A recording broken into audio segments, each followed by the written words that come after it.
Mula sa pinakamalawak na newsroom sa buong Pilipinas. Ito ang Radyo Pilipinas News Update. Aton oras, alas 3:56 ang kulop. Maupay nga kulop, adian aton mga balita sa yana nga pungurason. DSWD nagdistribuer family food packs sa mga apektado sa bagyong Ada sa Calbayog. Pamatian ta ang detalye sa report, matikang kan Charmaine Perito Balves. Radyo Pilipinas Report. Ginpasidunggan sa Regional Disaster Risk Reduction and Management Council. Radyo Pilipinas Report. Nagdistribuer family food packs ang DSWD o Kendo Right Unit sa mga pamilya nga naapektuhan sa Tropical Storm Ada sa Barangay Baha o Kendo District, Calbayog City. Maabot 88 ka karton sa family food packs ang nakarawat sa Barangay Baha. 232 nga family food packs sa Barangay Ginbauyan Norte ngan 237 sa Ginbauyan Sur.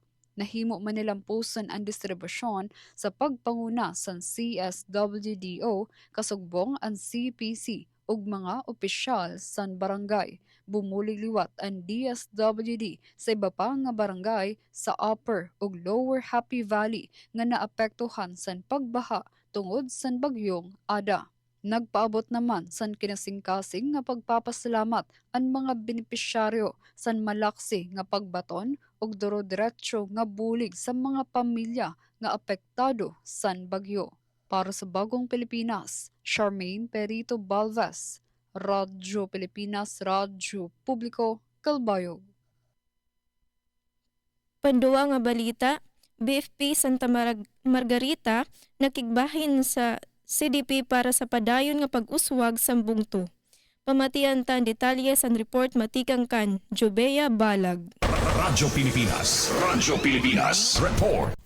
Nakigbahin si SFO por Erwin N. Dominguez, Officer in Charge sa Santa Margarita Fire Station sa Comprehensive Development Planning o CDP para sa fiscal year 2026 to 2031 nga ginhimo sa SB Session Hall. Ang aktibidad ginpanguluhan ni Felix Roma Panganuron, Municipal Mayor, ngan gintambungan san mga hepe san nagkakalain-lain nga opisina sa bungto. Tuyo san CDP na ang plano san mga programa ngan proyekto para sa pagpadayon ngan pag-uswag san Santa Margarita. Para sa Bagong Pilipinas, Jobea Balag, Work Immersion Student sa Calbayog City National High School. Radyo Pilipinas, Radyo Publiko, Calbayog.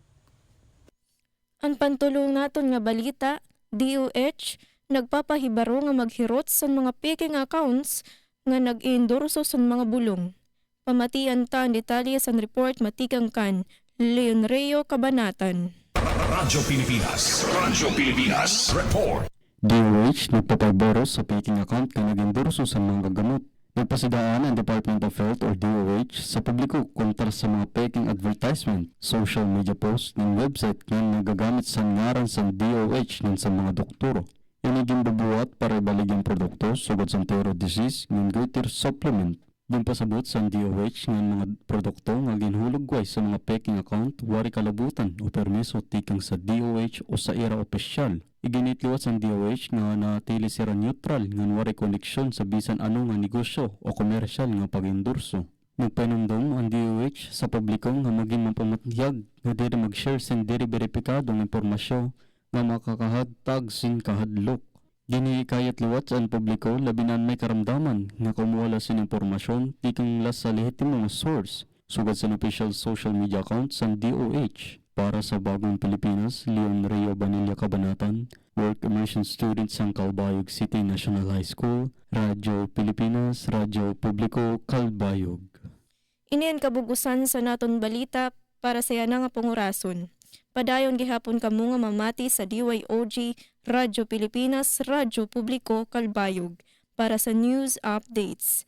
Ako si Diana Jane Manicani para sa Radyo Pilipinas, Radyo Publiko. Mula sa pinakamalawak na newsroom sa buong Pilipinas. Ito ang Radyo Pilipinas News Update.